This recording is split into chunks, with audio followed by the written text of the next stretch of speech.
New on Curiosity Stream. With my infrared drone, I can see what others can't. Drone pilot Doug Thron uses his bird's eye view for the ultimate good, saving animals from desperate situations around the globe. Join the rescue effort on a new season of Doug to the Rescue. And You captured a Confederate steamboat? We're taking the ship to freedom. an enslaved crew, a stolen vessel, and a Civil War dash to salvation on impossible escapes. Watch now on Curiosity Stream. Annual plans are $20, just $1.67 a month. Visit curiositystream.com. This podcast is brought to you by the Washington State Department of Health. When we think about the COVID-19 vaccine hesitancy in the Black community, let's remember, it didn't happen by chance. It's justified in history. But the will to change the narrative is strong today, and our people are lending their voices to the conversation. We're sharing our stories and the reasons that made us choose the vaccine so we can lead the way for others to make a well-informed choice too. To hear our stories, visit hereforuswa.org. What's up? It's your boy, the Ted Smith. Thanks for listening to the Men's Room Daily Podcast. Want more? Check out the greatest podcast in all the land, The Podcast. Be sure to subscribe and listen to a brand new episode every Tuesday night. Unfortunately, what you're about to hear is real. The members of this radio program are simply not that bright, or what some people would call educated. They are merely stupid. They're not trying to offend anyone on purpose. And all have played doctors on TV. You have been warned and are cordially invited to join the party. This is the Men's Room. Forget it, man, and get with the countdown. Get with the countdown. Shake this square world and blast off for Kicksville. The trippers, the grasshoppers, the hip ones, all gathered in secrecy and flying high as a kite. This is the Men's Room with Miles and Thrill. You know what they say, shake your radio more than 3 times, and you're playing with it. You're listening to the Men's Room. And away we go. Welcome to season 17, episode number 3689. Along with Steve the Thrill Hill, the Ted Smith, and Mike Hawk. Montgomery! And you are the Men's Room. What's up today? It is a random question. Your guess is as good as mine. Categories: Uber and movies with Tom Cruise. We will play Profile This. Plus headlines, Men's Room shot of the day, fun with listener emails, and everyone's favorite, TV Time with Ted. All right, here we go. Arizona police arrest Penis Man, who tells them there are many more like me. We head to Nantucket, where tomorrow they vote to let those blubber nuggets go wild and free. Yeah. Aluminum plant catches fire and looks like the end of time. Yes, it's a free country, but walking into a restaurant without pants is still a crime. And in Texas, and a highway for the world's biggest Molly Hatchet fan. That is all coming on today's very special episode of The Men's Room. And now, here's the question. Hola, bitches. Good day to you and yours. I think most of us can agree that one of the most recognized product images in the world, the Gerber baby. It's been the de facto face of Gerber since 1931. Well, the actual baby was a baby named Ann Cook, and she died Friday at the age of 95. Now, while Ann is gone, her image will carry on, and that's more than we can say for a staple of Las Vegas wedding chapels, Elvis impersonators conducting the weddings. You see, the licensing company that controls the name and image of Elvis, they've sent a cease and desist to Vegas chapel operators. It almost sounds unimaginable, but it seems, well, Elvis has officially left the building. Quick side note, our very own Ryan Castle, married by a Vegas Elvis impersonator. But all good things must come to an end. Isn't that right, Howard Johnson's? Oh, I'm sorry, Howard Johnson's can't answer because the last operating location closed last week. And if you're old enough, you remember seeing Hojo's everywhere. It was the first, and for a while, the only franchised restaurant chain in the country. At one point, they had 1,000 locations in the U.S. alone. Kind of like Blockbuster Video. They once had 1,000 locations in the U.S. alone. Now they're down to 1. But that's one more than Howard Johnson's. Now, these are just some of the stories we've come across, stories that left us with many questions we'd like to ask you in the form of our random question, and this is how it works. Yeah.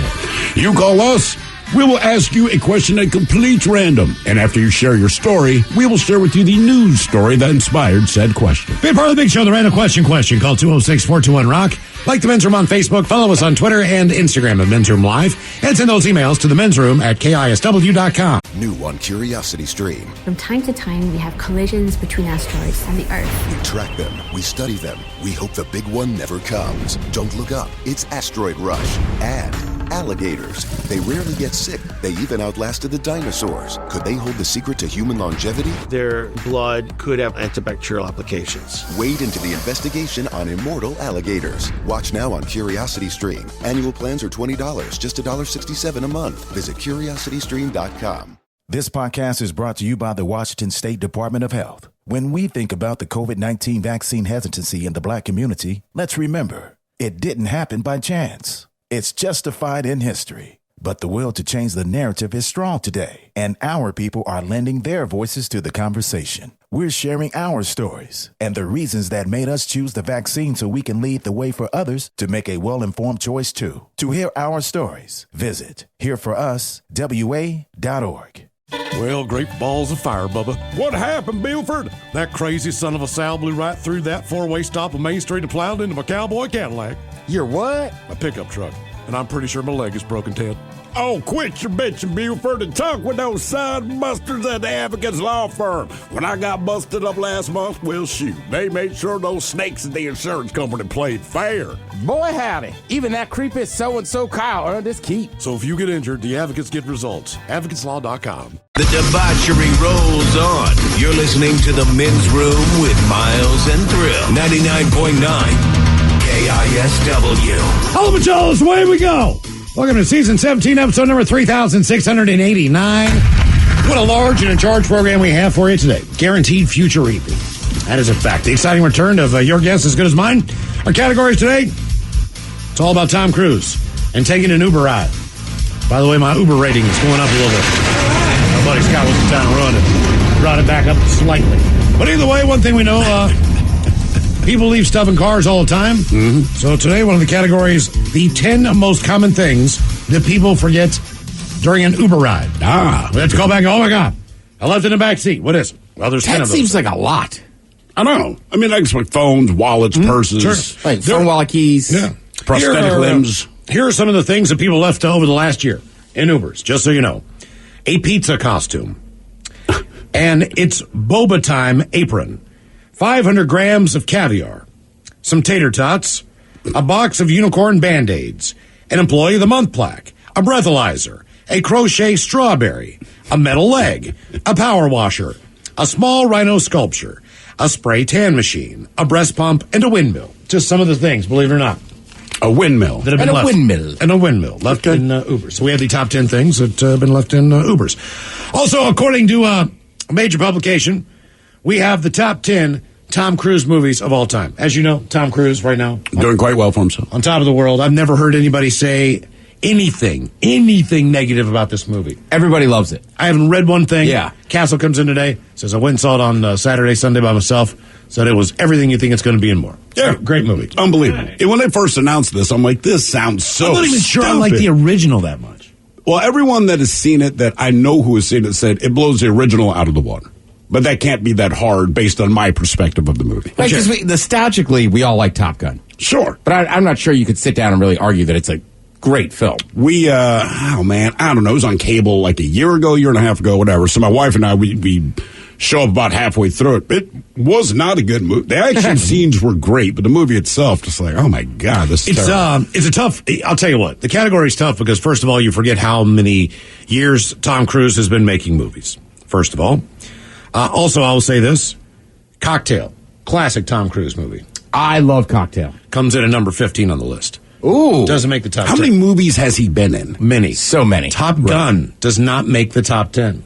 Top Gun, the original, comes in at 16. First movie I saw him in, I was a child. The movie was Taps. Do you remember that one? Great movie. Mm-hmm. And he had an intense, you did not know who Tom Cruise was at the time, but you're like, man, oh man, that intense kid toward the end of it. And later you find out that that's Tom Cruise. Risky Business. Great movie. Risky Business is a good one. Not in the top 10. Huh. Yeah.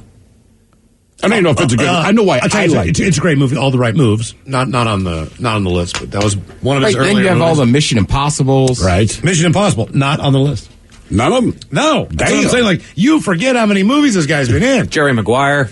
Yeah, maybe. That's probably That's got to be in there. Maybe. Yeah, there's trust me, there's tons of Tom Cruise movies. So that's one of the categories coming up with Your Guess Is As Good As Mine. And we'll head on over, as we do Monday through Friday at 6 o'clock, for the Men's Room Happy Hour exclusively on the Odyssey app. If you don't have the Odyssey app, download it now. It is absolutely free. There's all kinds of stuff on there as far as different types of channels, podcasts as well, and, of course, the Men's Room Happy Hour station, which goes live at 6 o'clock. So download that, find the channel, favorite it, and we'll see you for some props from over the weekend. I know you guys got caught in the rain a little bit. We got a little damp on Saturday. It was a fun time. And they got caught in the rain. By the way, somebody here says, I saw the Top Gun at the IMAX over the weekend. The hype is real. It's 100 times better than the original. It solidifies why movie theaters are necessary, et cetera, et cetera. But I heard all the flying scenes were not CGI. They were all done. They were all filmed. That's for real, which is kind of a cool thing.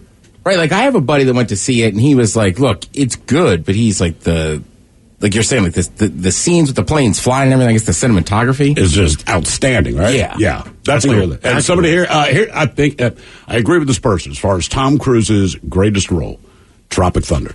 Yeah. You didn't know it was him. No, and I stand by, but the character was great. I stand by that. Yeah. All right, also today's the day we do our random question, 206-421-ROCK. Random. Hello, Cole. Welcome to the Men's Room. Cole. Hello, Cole. All right, we'll keep him there. Try him later. Hello, Izzy. Welcome to the Men's Room. All right, hola. Hola. Izzy, welcome to the program. Random question. Let's start with this one. By the way, real quick, what is Izzy short for? One more time. What is Izzy the nickname for? What is it short for? It's actually Dizzy. He didn't hear me right. It's Dizzy Lee Roth, like David Lee Roth. Ah, okay. Oh, Dizzy Lee Roth. Dizzy Lee Roth. All right, Dizzy Lee Roth. What song would you say has a special meaning for you personally, and why does that song have a special meaning? Well, I'm a musician, so a lot of songs have a lot of special meaning. That's a tough question.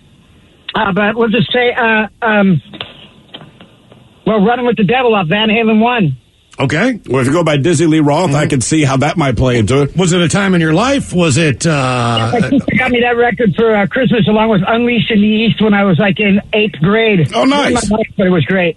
Unleashed in the East was... Judas Priest. Yeah. Judas Priest. That was our live album, correct? Okay. Yeah. Man, I remember getting Ozzy and Judas Priest one Christmas. That was great. I'll tell you a song that it's stupid, but another one bites the dust, okay? And it's not that it's particularly special. It's just this. At the time that it came out, the quote-unquote rock station I listened to in Rochester, they would do basically a battle of the songs at 8 p.m. Monday through Friday, okay? So believe it or not, the song that had been dominating for like a week and a half, and I could not understand it, was goddamn Xanadu, right, from Olivia Newton-John, which is not rock, and it's not good, but people kept voting the song in. So I had not heard Another One Bites the Dust yet, but I hated hearing this Olivia Newton-John song. So they said, look, it's a new one from Queen, album's coming out in a couple weeks, whatever, it's called Another One Bites the Dust.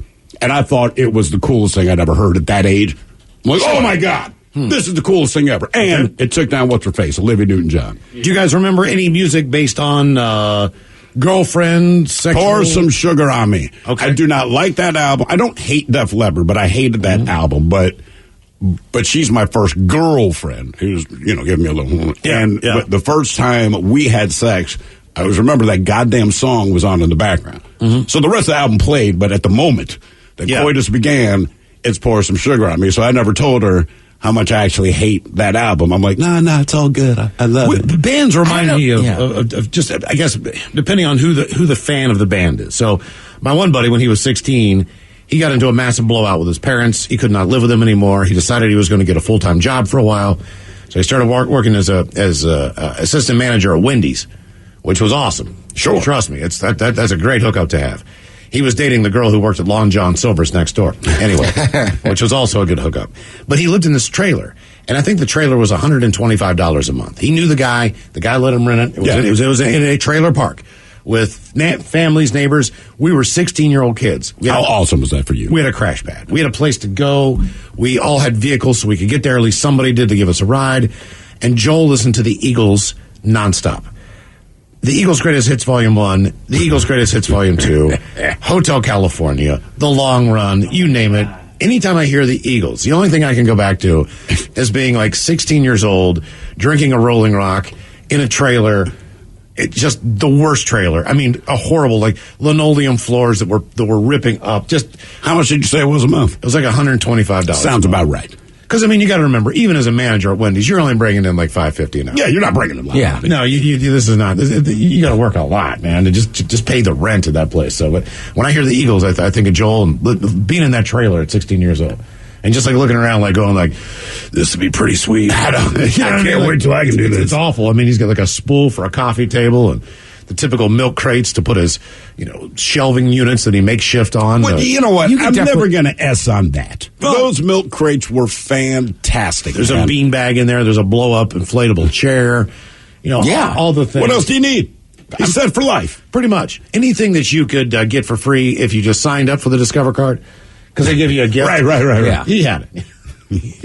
I think certain songs do take you back to a time and place, though. They definitely take you to a time and place. Hell, half the stuff we play here, just being a rock fan, and a lot of the songs we play are so old now. I'm like, oh, man. I remember drinking with my buddies back when I had roommates, stuff like that, But I don't know if there's any one song. I mean, even like what? Oh, man. First dance at the wedding, I know it was Earth, Wind, and Fire.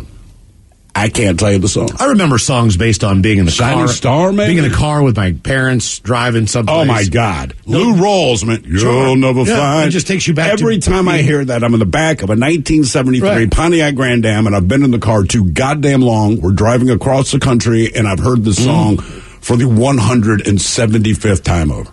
Yeah. But you can't say anything because my parents are both singing the song out loud. So me and my brother understood, like, my mom listened to Carole King. This is a coitus song. Carole King nonstop. I was just. And Barbara, sorry, man. I don't know what it is with my mom, dude. She loved Barbra Streisand. So that goddamn song, Evergreen, more than any of her songs, I just want to light her on fire and shoot her out of a cannon into a cactus. I cannot explain. I'm the same way with Bette Midler. Oh my mom would listen to Wind Beneath My Wings just constantly. I used to have to play that song. My first radio gig, working at the easy listening station, whatever. That was one of the songs we played. And I'd never really heard it before. And I remember the first time I played it, I'm like, Bette Midler sucks, man. I knew her as an actress, and she was mildly funny. But I'm like, man, stay out of the music world. What is this? Have you guys ever heard of Charlie Puth? You know what? He's a musician. I know the song. I hate the song, man. Perth? Come on. Is it Puth or Perth? Puth. Jesus. Whatever. Imagine listening to the song, but like it's cranked up like you're listening to Metallica. That's how my mom used to rock this. Fresh as the morning air. Do you guys remember the first song you masturbated to? It might have been Rico Suave. You're like watching the video? Yes.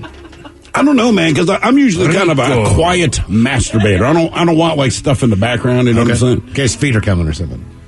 That might be part. Like I want to hear all things around me. Charlie Puth said the first song he ever pleasured himself to was "This Love" from Maroon 5, which is actually a pretty good song. He masturbated. Yeah. Well, he says, "quote," and now I'm good friends with Adam Levine. And I told him about it, and he said that's really weird. I bet he did. Yeah. He says he can't listen to music while he's having sex now, though, because I will analyze the music playing in the background, and I'll start to see the music notes in my head, and I'll not be able to think about what I'm really doing here. Right.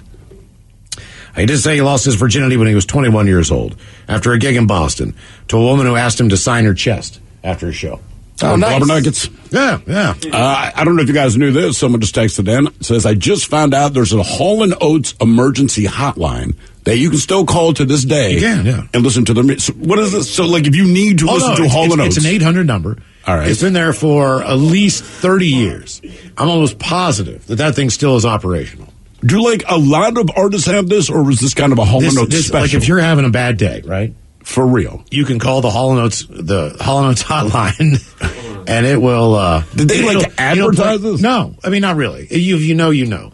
But it'll play a random Hall & Oates song for you. But, like, if I call it on our phones here, like, are they gonna charge the company? No. I'm gonna get in trouble? Who cares? All right, this has been a free service for years. Yeah, please call. Do you have the number? I'm curious to hear. So, do you request the song or just... It's just going to play something. It just gives you stuff. It's going to give you Hall & Oates and make you happy, Steve. So I got to just call. Have you ever called this number? God, 25 years ago, probably. For real? Out of an You apartment actually called... The Hall & Oates hotline, yeah. Freaking out, man. I need some Hall & Oates. Exactly. Oh, God, I'm having a bad day. I'm having a bad day, man. 1-800. Hall & Oates. Go ahead. I got to make sure. Hang on. Okay. Yeah, I'm curious to know. What? I'm telling you. It still works. It totally still works. Put it on. Line 3. Line 3, hang on. Here. To hear it go, please press 2. To hear man-eater, please press 3. Press 2. To hear privatize, please press 4. You're a rich girl. That is ridiculous. Now you're not in a bad mood, right? Somebody here says, I just called yesterday to listen to Man Eater. But it's gone too far, cause you know it don't matter anyway. I mean, so like in theory, I could just sit at home, put my speaker or a speaker on my phone, And call the Hall & Oates hotline. I can DJ parties now. All kinds of fun stuff out there. Yeah. More of the random question coming up. 206-421-ROCK. New on Curiosity Stream. From time to time, we have collisions between asteroids and the Earth. We track them, we study them, we hope the big one never comes. Don't look up, it's Asteroid Rush. And alligators. They rarely get sick, they even outlasted the dinosaurs. Could they hold the secret to human longevity? Their blood could have antibacterial applications. Wade into the investigation on immortal alligators. Watch now on Curiosity Stream. Annual plans are $20, just $1.67 a month. Visit curiositystream.com. This podcast is brought to you by the Washington State Department of Health. When we think about the COVID-19 vaccine hesitancy in the Black community, let's remember, it didn't happen by chance. It's justified in history. But the will to change the narrative is strong today, and our people are lending their voices to the conversation. We're sharing our stories and the reasons that made us choose the vaccine so we can lead the way for others to make a well-informed choice too. To hear our stories, visit hereforuswa.org. Bro, gnarly. What's up, Taylor? Dude, that nerd in his electric hybrid totally blew the light while texting his yuppie friends. That's so bogus, bro. Are you hurt? Yeah, like I can't move my hips, bro. I think I broke my pelvis, man. Dude, no way. Taylor, you need to drop a dime and talk with the lawyers at the Advocates Law Firm. No way, can't afford that, bro. Your crotch is broken, man, and they don't earn any money unless they win your case. Dude, no way. You get injured, the advocates get results. Contact them today at advocateslaw.com. 99.9 KISW. The shenanigans continue. This is the Men's Room with Miles and Thrill. Random question, 206-421-ROCK. You know, we're talking about songs, and actually that song we just played from Queen, I don't know what it is with Queen in my life. That reminds me of the first time I got in a fight in school. Third grade, we played Nerf football at recess, and this kid, Rourke Pacino, his team won, so he sang We Are the Champions. I just chirped up and said, and we'll keep on fighting to the end. That's legitimately the whole thing. Well, that was enough to warrant Rourke, who was a big dude, to tell me that when school gets out, he's going to meet me at the bike rack, and keep in mind I'd ridden my bike to school that day, and basically beat my ass. And I got to the bike rack, and I'm there with my buddy Scott Forsythe. Scott made it a point to unlock and ride his bike away before Rourke showed up, who was a little late. And I was kind of hoping Rourke would not show up. Well, he did show up, and he started working me over. He was kind of a big dude, but as I'm taking my beating, I'm still holding on to my Space 1999 lunchbox. Well, back in the 70s, lunchboxes were still made out of metal. So I swung that thing, connected with his head, and dropped his ass. I mean, just right there. Got on my bike, rode home. All right. It's not like I won the fight. I just managed to sucker him with a metal lunchbox. The next day in school, everyone thought that because no one really witnessed the fight, but he had this shiner on the side of his face as a result of my lunchbox, which, by the way, dented my lunchbox. Never told my mother exactly how that happened. And all of my bruising was like on my ribs. So nobody could see anything. So visually, it looked like I was okay. But that particular day, every time someone made me laugh, I almost started weeping because my wrist hurt so bad. But he looked like he got the worst of it, right? So after that, everyone thought I was a badass, and I'm like, yep. Rourke never said another thing about it. It was done. I think the songs I remember the most are the ones that were anti-school. So there's Another Brick in the Wall from Pink Floyd. I remember that because teachers used to scream at us for singing that. Well, not only that, but, I think when that song came out, I was still in one of those classrooms where it was one teacher all day. Mm-hmm. I had not moved on to the... You were probably in 5th or 6th grade, I would say. Right. So, and of course, the Walkman is popular at the time, the Sony Walkman, and my buddy's got it. He taped it off the radio. Of course. That's how we all got our music. He's playing the song, and he's just kind of... We're not supposed to have Walkmans on, obviously, during class, but during your breaks and things, you could listen to music. That was not a big deal. So some people had a boombox. They would play it out, whatever. He's listening to his Walkman. The teacher comes up and just writes it up on the... Okay, follow along, class. We don't need no education. This is exactly why you need to be educated. Let's look at this and write this down. We don't need no. That right there is not proper grammar. So he breaks down the entire goddamn song, Used it as a teaching moment. But at the same time, they're like, ooh, it's anti-teacher. No, not really. It was just... We used to sing worse things on the bus. Yeah. I can't even sing the song we used to sing as children on the bus. Honest to God, like Secret Service show. I mean, it was terrible, but it's just a song that kids sing. It's the equivalent of singing the diarrhea song, which oddly enough always gives me good memories. Right? Yeah. If you sing the diarrhea song, my kids had no idea what it was. I sang it to them like 3 years ago. Wife, not pleased with this. The kids thought it was the funniest thing in the world. And I go, guys, I'm not done. There's infinite variations. Juicy and it's runny. Some people think it's funny. Oh, God. You can tell by the smell you ain't feeling well. You could hear the Cub Scouts marching through the woods. Do your peace hang low. Bunch of 10-year-olds. It's like, probably don't yet, guys. They will eventually, but not right now. Random. Hello, Matt. Welcome to the men's room. Get it, young fellas. Hola, bicholas. Hola. Matt, welcome to the program. Random question. Let's go with this one. How tall are you? 6 feet. 6 feet tall. Okay. Have you always been 6 feet tall? Not always, in other words. I know you haven't always been 6 feet tall. At the same time, some people, their backs start to compress, they start leaning over or whatever the hell, like somehow they get shorter. Yeah. Well, the reason why maybe think about how tall you are. If you're taller than 5'9", it's a miracle you're still alive. A new study looked at the medical records of 280,000 Americans and found tall people are at a higher risk for over 100 different health conditions. Like what? They used a database from the VA, so everyone involved was a veteran, and about 90% were men. For the study, they defined tall people as anyone over 5'9". A few of the conditions tall people are more prone to include blood clots, an irregular heartbeat, nerve damage, lightheadedness, inflammation, ulcers, leg pain, and bone infections. Jesus, man. Not sure why tall people are more susceptible. They just notice a connection. One theory is it's harder to pump blood through your body if you're tall, and that can lead to all sorts of health issues long term. A lot of health conditions also had to do with people's legs and feet, so the extra weight that comes with being tall could be a factor as well. Really? So they're thinking that has something to do with it. But 5'9" is, it seems like there's a lot of people probably 5'9" or taller. I mean, that would tell me that the average American male is at risk of everything that you just said right now. Yeah, that list wasn't so hot either, because it's like if you're tall, you got to look out for this. It's like, but short people still have higher cholesterol and this and that. Oh, well, okay, then throw that in. I was like, right, and one of it was if you're taller, you have a better chance of varicose veins. Correct. Right. And I was like, well, I'm not tall. Had one of those. Well, see, Ted, I got both. It's kind of like being tall then. Yeah. You got all the problems of being tall without the difficulty of all that height. Right? Sure, yeah. Yeah, that's how I'll look at it. Right. I'm trying to spin it positively, man. Hello, Justin. Welcome to the men's room. Hola, bicholas. Hola. Justin, welcome to the program and the random question. All right, let's see here. Justin, how about this one? What does not exist anymore that you wish was still around? Oh, man, that's a good one. I grew up in the 90s. Oh, man. Not around anymore. What's up, boss? I was going to ask, were lawn darts still legal in the 90s, or... I think they were gone by then. Really? Yeah. Damn.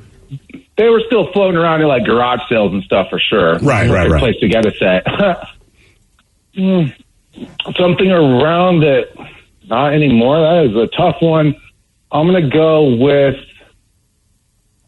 oh, man. You guys really stumped me. It is. I mean, a lot of times it's stuff like restaurants. Right? It could be like if you grew up in Ballard, there used to be a bowling alley. Yep. Sunset Bowl. They tore the thing down so they can make a building that looks like every other building they built. Mm-hmm. But it was the closest bowling alley. I guess Linwood is the next closest bowling alley now, maybe, or the garage up on Capitol Hill. Yeah, the garage. The garage. Drive-in. Okay. There used to be one right here on 128th. I actually live pretty close to there now. I didn't when I was growing up when we used to go there, but definitely that drive-in that they knocked it down to build their Swedish hospital, that would be definitely the thing I missed. Did you ever really pay attention? You know, if you're a child and you go to the drive-in, it's an exciting thing. I feel like if you're a teenager and go with your buddies to the drive-in, you may or may not actually watch the movie. You more just shot the S with each other in the car, right?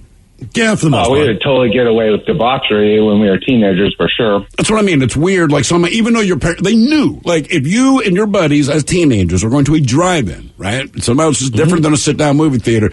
They knew you were going to get into taste, but they never really complained. I had relatives who were so cheap they'd park the car across the street. What?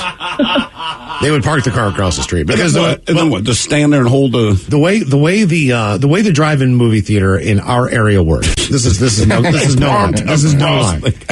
In the front, like 4 or 5 rows, you had a little speaker that you could put on your window, right? And that would, that's the volume. But they expanded, so they moved back some rows back toward the concession stand because more people were, and they had more room. So they moved it back a little bit, but they didn't have those little things.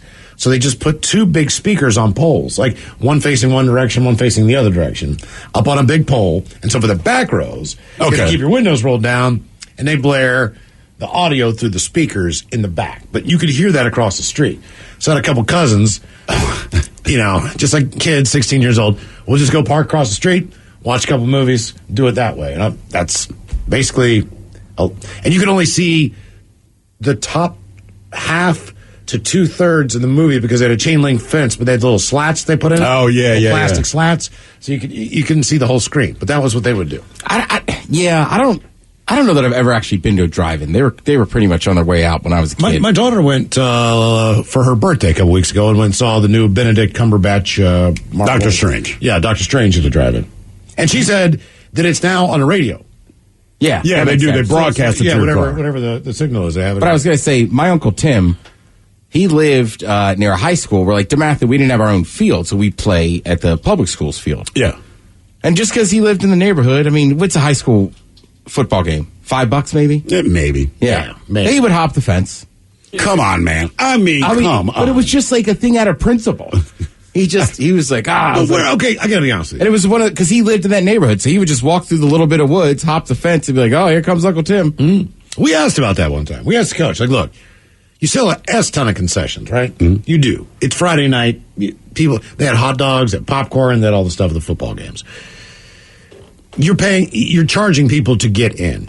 And then, at least twice a year, we would do a fundraiser where we either washed cars or did whatever. And then we always had a selling event. Of course. Candy bars. Yeah. Where does the movie at the till? Where does the money at the till go? Yeah, I don't know. It seems like if you do sports, I'm sure there's or if you're in band or anything like that, and there's constantly these fundraising things, right? But it just seemed to me the sports teams never had new uniforms, and the band it was the same brass equipment, the same drums, like for years. Like, where in the hell is this money going? Gas was like 50 cents a gallon back then. So even if you had to cut the grass with a lawnmower because you didn't have AstroTurf, it's not crazy expensive. But I mean, maybe it was the high price of lime to line the field. I don't know what it was, but we always wondered, like, where does the money at the door go? Why do we have to keep doing this crap? Mm-hmm. Not that doing car washes with the cheerleaders wasn't the worst thing in the world, but whatever. By the way, somebody here says, as far as things they wish were still on KISW, do you remember? Wasn't that a breakfast cereal? I believe so, yeah. I don't remember. Then someone says MTV. MTV is still there. I assume they mean the actual process of showing frickin' music videos on music television. I would say on a personal note, Bill's off Broadway. I was going to say, there's so many just God, what are you guys doing? Just in the time that we've been in Seattle, so many good things have gone away. Yeah. Someone points out Lilani Lanes on Greenwood Avenue. They used to be down the street from my house, man. I think I went there twice. I'm like, this is awesome. Is the skating bowl still open? Bowl and skate? Where? Linwood, I think. It's on Aurora. I don't know. Had the roller skating rink, like John Boucher style on the side, and then the bowling alley. I had been there before for one of the kids' birthdays, but that was like 4 or 5 years ago. Okay. And it was decent because I served alcohol, which is really all I care. Yeah, I always go up to Spin Alley up in like Richmond Beach. Okay. Hooters, that's another one. Yeah. We used to have a Hooters on Aurora. Mm-hmm. We used to have a Hooters at South Lake Union. We used to have a Hooters in Tacoma. There was an actual Steeler bar. All the Hooters are gone now. That's a big one. Tons of restaurants I used to love. The reason we asked, what doesn't exist anymore that you wish did? I guess somebody decided they were going to take a road trip to visit the iconic Last Howard Johnson's before it closed. The Last Howard Johnson's restaurant, still operating, closed this week. It was located in Lake George, New York. It had only sporadically been open since March. This closes a restaurant chain that those on a summer road trip fondly remember seeing for almost exactly 100 years. It was the first and, for a time, the only restaurant chain in the United States and a slice of Americana. It was, for what I remember, it was Howard Johnson's, and there was another place called Stuckey's. Yeah, I remember Stuckey's. But Stuckey's is more like wasn't Stuckey's just a truck stop? It was, but basically, but Howard Johnson's was a glorified truck. They got smart. So they, at that time, the automobiles exploded. People are driving across the country. My family did it all the goddamn time. And one thing my parents could do to certainly shut me and my brother up on his long road trips, if there was a Howard Johnson's, and there always was, we would stop there and get lunch. They would sometimes also offer lodging. I think it's probably like Motel 6 style lodging. But either way, the food was fine. But for kids, you love it. And they always had dessert. And when you walked in, the dessert was in the cake. So, I mean, as soon as you walked in as a kid, you're like, look, I'll eat all of my food if I can get that piece of cheesecake or whatever the hell it is. When I was a kid, we didn't take a lot of road trips. But, like, we would go to the Hojo's up in Laurel just because we liked it. Yeah, I mean, it was a great spot, man. If you like burgers, meatloaf, or pancakes. So one time, it boasted more than 1,000 restaurants around America. First one opened in 1925 in Quincy, Massachusetts, just outside of Boston. Its ice cream was famous for using butterfat. This was so popular that Howard Deering Johnson, the human, opened an adjacent ice cream stand. And legend has it, he sold more than 14,000 cones a day. Jesus. For a period of time. Now, by the mid-1930s, you have to remember, Howard Johnson's, known then even as Hojo's, they were around a couple decades before McDonald's. Yeah, dude, they're one of the originators. And their chain became part of Americana. And a staple of highway landscapes, they say. Its consistent orange roofs, cupolas, and weather vane on top were a beacon for motorists. Most franchises were purchased by mom and pops. Though each restaurant looked the same, their service was unique, partially due to the family ownership. As for the fare, it starts with hot dogs. Then they moved to hamburgers and various sandwiches, still keeping the ice cream. Mm-hmm. They had to, man. Then they had unusual offerings like peanut butter and bacon sandwiches, toasted fried clam rolls, and sardine sandwiches. Then, with the construction of the Pennsylvania Turnpike, New Jersey Turnpike, and Ohio Turnpike after World War II, Hojo's was all through those roads. Mm-hmm. So basically, then in 54, they opened up their first motor lodge, which became their hotel chain. Yeah, I mean, they're everywhere. They're pretty much Americana. What else do we have on things you wish still were around? By the way, Ryan Castle got married in one of those Elvis chapels. Mm-hmm. The Elvis family estate or whoever runs that. It's a license. It's not the family. I talked to same person who owns Marilyn Monroe, same Muhammad Ali, a couple of right. So it's a licensing company, and they were like, "Yeah, you can't do that anymore." So that's going to go away. So that still seems crazy. I mean, look, I know they had the movie coming out, or it has just come out, whatever, about Elvis. For the average person, Elvis is a memory. Elvis is a name that you're intimately familiar with, but no one actually cares about who Elvis was. The thing, in my opinion, that really has kept him alive is all these freaking Elvis impersonators, specifically in Vegas, who do they've kept Elvis popular. I mean, they really have, man. If you go to Vegas, there's everywhere. He's almost more Vegas than Graceland. As far as his popularity goes. I mean, for a lot of people, I think are like me. Like, I think of Vegas. You're right. I think of him in Vegas before I think of his actual home. Mm-hmm. Absolutely. Well, what about normal Elvis impersonators? Can they still do it? I don't know how far-reaching this is. I mean, because part of it, I would assume, is if you're making money on it, right? Yeah, I think it's one thing to dress up like a character and be on Hollywood Boulevard and go out and get a picture taken. Yes, you're dressed as Spider-Man, but for the most part, you're not bringing down the Marvel franchise. You don't have a business license where you go to a child's birthday party dressed as Spider-Man and show up and make money.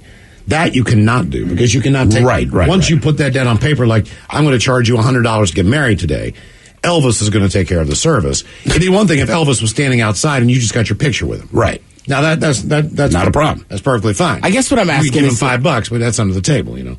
Is like, and this will sound absolutely ridiculous, but like when you go to the beaches in Maryland and Delaware, there's a guy that does Elvis impersonation and he's like famous. Right. And like people pay extra money to go to like breakfasts and stuff where this impersonator is going to be there singing. Is he physically in the restaurant singing? Yes.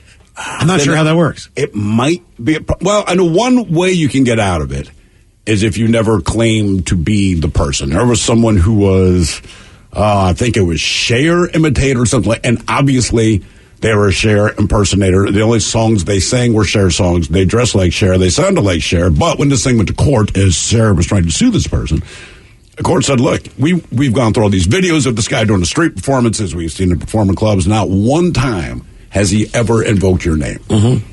Right? He never said, I'm a Cher impersonator. He said, here's a great song from Cher. Never invoked your name. And so he ended up surviving the lawsuit. So I don't know. Random. Maybe just don't say you're Elvis. I mean, that Elvis guy, and again, it sounds silly, but like I knew girls that would specifically pick weekends to go to the beach if he was performing that weekend. Like the hubcaps.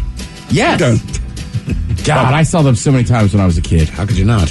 When I was talking about living in Greenwood, someone here says, Thrill, I miss my friend's house who lived next to you off Greenwood that we used to party at all the time, and I think you complained about it once on the show. Here's what I complained about. You didn't drink enough, because I could not believe it's a house with like 5 chicks that live there, like college age, right? And we take out our recycling. They'd have like 4 wine bottles. Mm-hmm. It's just me and my wife, and I mean, we're dumping just cans and bottles. But a fight broke out at their party one time. And again, I don't care. I've been there. I get it. It's not like I'm not a drunk. The problem was something happened where they ended up knocking over the fence between my yard and their yard. And it was during the Super Bowl. Yep. I was down in New Orleans. My wife calls me and tells me, and I'm just like, God damn it. I said, well, if you talk to him, she goes, well, I talked to the one chick who lives there. I said, look, tell her I'm back tomorrow. My fence needs to be back up in 24 hours or you're actually going to have a problem, like a legitimate one. So I'm back and forth with my wife all day on this, and I guess the girl said something to the effect of, like, man, we don't have the money. I said, I don't understand how that's my problem. Like, why would you bring that up? You know, it's like me telling her I stubbed my toe. It's not your problem. All I said is that the goddamn fence needs to be fixed before I get home. I don't care if you invoke black magic. I don't care if you have to mouth hug a guy and he handles it for. Do what you got to do. But I was like, how is this my problem? Why would you tell me this? All right, I'll fix the fence then. When I got back, or she can mouth hug me and I'll figure it out myself. But when we landed and I got back, the fence was in fact repaired. Yes. More of the random question coming up, 206-421-ROCK. This podcast is brought to you by the Washington State Department of Health. When we think about the COVID-19 vaccine hesitancy in the Black community, let's remember, it didn't happen by chance. It's justified in history. But the will to change the narrative is strong today, and our people are lending their voices to the conversation. We're sharing our stories and the reasons that made us choose the vaccine so we can lead the way for others to make a well-informed choice too. To hear our stories, visit hereforuswa.org.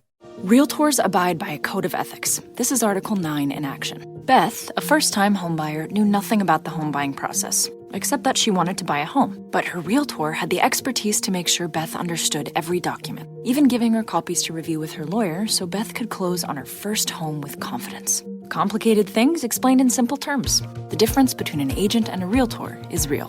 Realtors are members of the National Association of Realtors. That's who we are.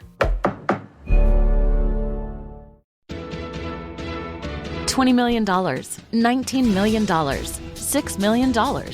These are all awards recovered for clients of Phillips Law Firm. To win big, you have to fight big. And Phillips Law has been fighting the too big to fail insurance industry for decades. Not every case will have a multi-million-dollar outcome, but Phillips Law will fight just as hard to recover the outcome you deserve. If you or a loved one has been injured in a car accident or on the job, call or click today at 1-800-JUSTICE or visit justiceforyou.com.